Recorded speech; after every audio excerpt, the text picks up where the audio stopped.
Today I'm going to talk about some of my favorite Batman comics ever released. And listen, I'm not IGN. I'm not going to give you the typical stories you might find. I know when I was a teenager and I was trying to get into Batman comics, I'd go to IGN or something and they'd give you kind of the same, or IGN or YouTube, they'd give you the same stories. And it was always, The Long Halloween, Dark Victory, the long Year One, The Killing Joke, Nightfall, the typical stories that you would see usually, and they're all great. Don't get me wrong, but I want to show you some of my favorite comics or some of my favorite collections of comics that aren't necessarily ever on these lists. Really, maybe some of them, but it's not going to be a typical graphic novel that you're going to see on these lists. These are just some picks, some pretty big books. Just something I think you should check out if you're interested in Batman comics. So just, yeah. I'll show you this now to give you an idea if there's anything else to look for. Starting off, I'm going to start off with really where it all began. And I really love this because, first of all, it's a part of history. I really do love history and the history of comics. And so you get to see my favorite character in his very first appearance, and a lot of different characters from his, Commissioner Gordon and Catwoman and Joker and Robin, all these characters. You get to see their very first appearance, and that's the Batman Golden Age Omnibus Volume 1. And yeah, it's a hefty book, and it's a different kind of read. It's a very old book. Obviously, Batman debuted in 1939, so these are late 30s, early 40s comics. And so you get to see, the Golden Age version of Clayface, Golden Age Joker. I think Scarecrow's in this. So that's what I love about this, is seeing where Batman came from, the origins of the character. And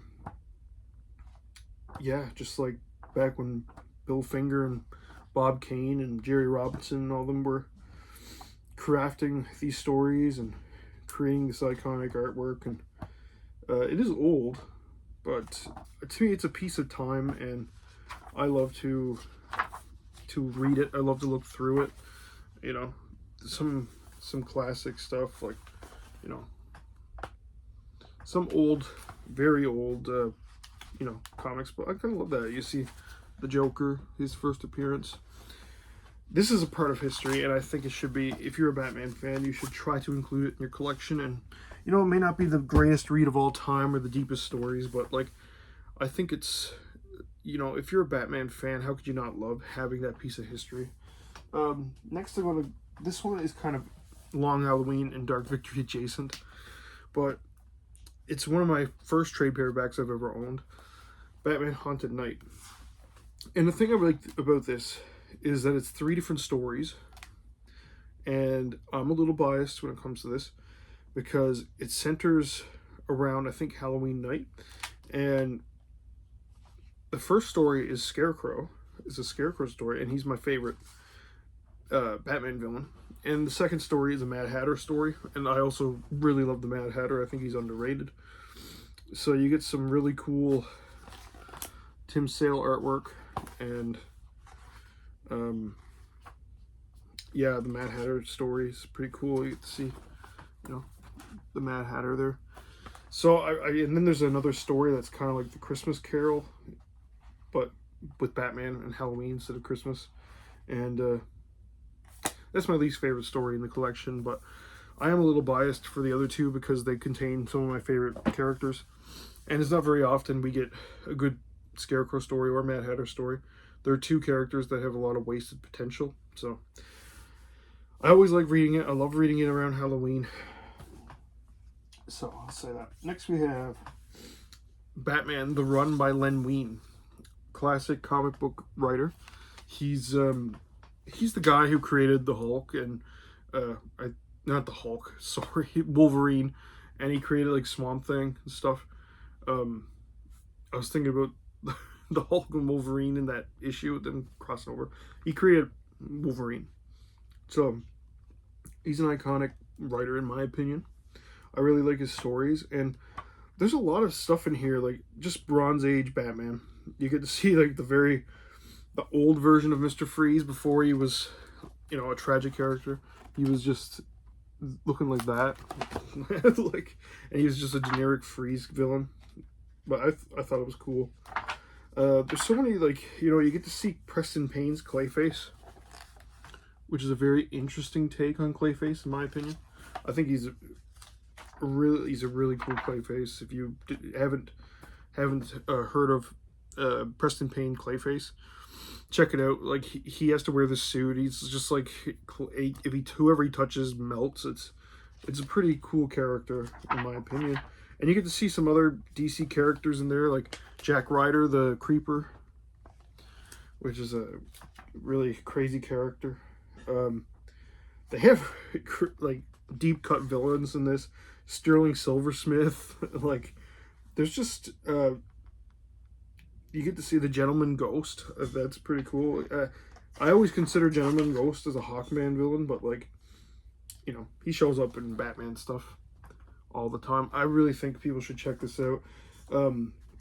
There's a comic based on, not, the comic isn't based, the episode from Batman the Animated Series, Moon of the Wolf, is based on one of the comics in here, where with the werewolf story and Dr. Milo.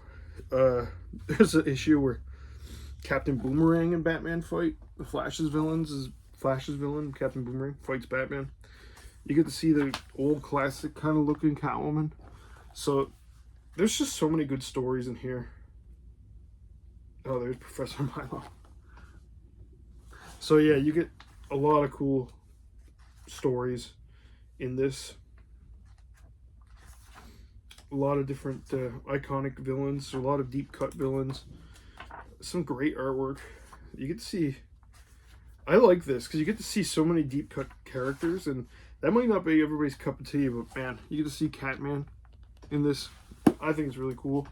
I think more people should check out older comics. Speaking of Bronze Age and older comics, this omnibus, Batman by Neil Adams. Neil Adams is one of my favorite comic book artists, and Denny O'Neil is one of my favorite Batman writers. They're the creators of Ra's al Ghul or Ra's al Ghul and Talia and all those. It's an incredible incredible piece of incredible piece of art here. Like, there's just so much good stuff. I'll show you now. Like, there's a Man-Bat. This is where he originated from. As you can tell, I really like the old comics. I think they're so cool. People don't appreciate older comics enough, in my opinion. See if we can find Ra's al Ghul or Ra's al Ghul, whatever Ghul you want to call him. You get a lot of adventures too. Here's Green Arrow teaming up with Batman. You get a lot of cool different adventures. I think there's Aquaman team ups and stuff. Sergeant Rock, I believe.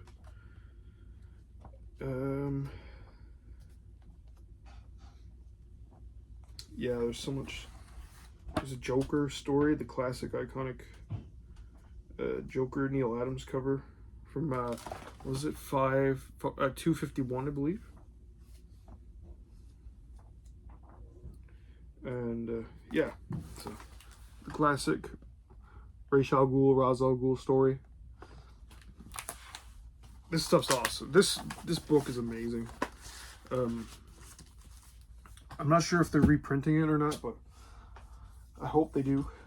Now this book is a two-parter book. 2 volumes. So you got volume 1 and volume 2 of Batman by Norm Brayfogle, one of my favorite Batman artists. And usually the writer that accompanies him is Alan Grant, who's a fantastic artist. This is like late 80s Batman. it's just you're gonna get the first appearances of like the rat catcher. Like, look at this. I love the rat catcher. I think he's an underrated character. I wish they would use him more. He is awesome. I love the rat catcher. You get the first appearance of the ventriloquist, Cornelius Sturck, I believe the Corrosive Man. It's been a while since I read these, but they're amazing.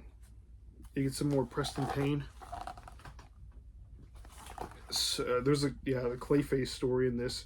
You get to see the Basil Carlo Clayface. And in the, there's just, it's just awesome. I love this. There's so much great artwork. I'll show you volume 2, which is the same artwork, just continuing on the run. Anarchy.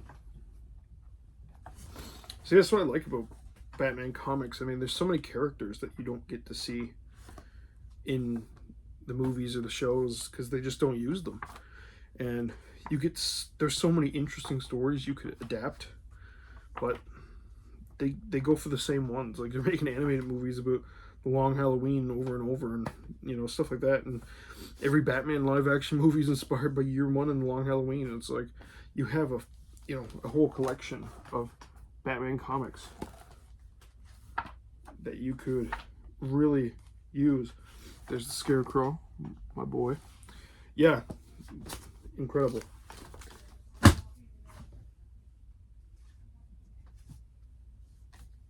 Now, my next book is also a two-volume series, and that's Batman by Doug Moench and Kelly Jones.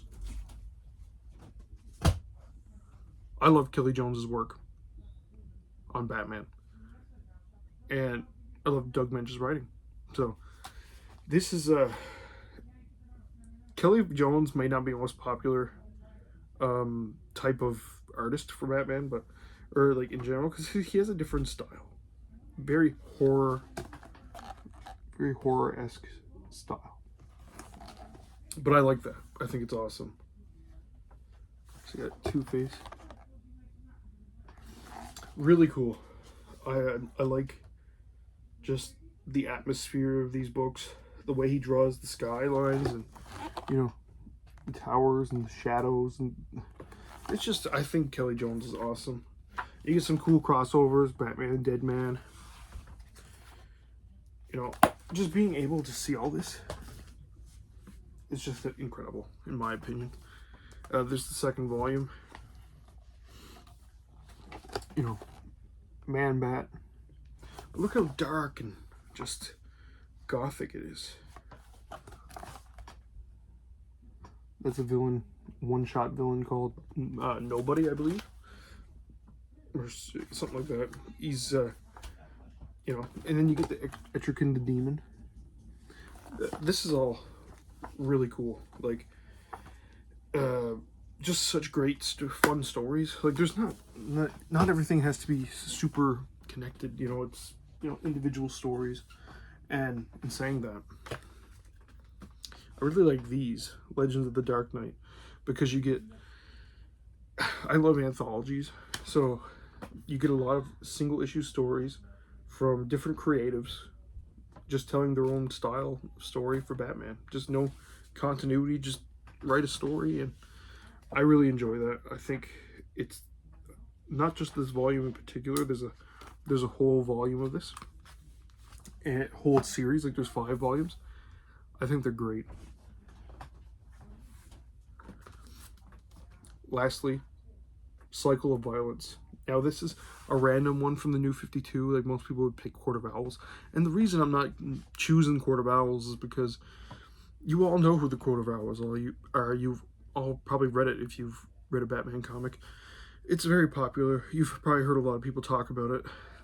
I want to be able to give you something different. And I think this one is cool. And like I said, maybe I'm biased because it features the Scarecrow. It's another Scarecrow story. And the artwork by David Finch is really nice, in my opinion. Some people might not like David Finch, but, I like the style. I like that there's an actual Scarecrow story that's about him and not just using him as a way to make the Joker look cool, or you know what I mean. That gets on my nerves a bit.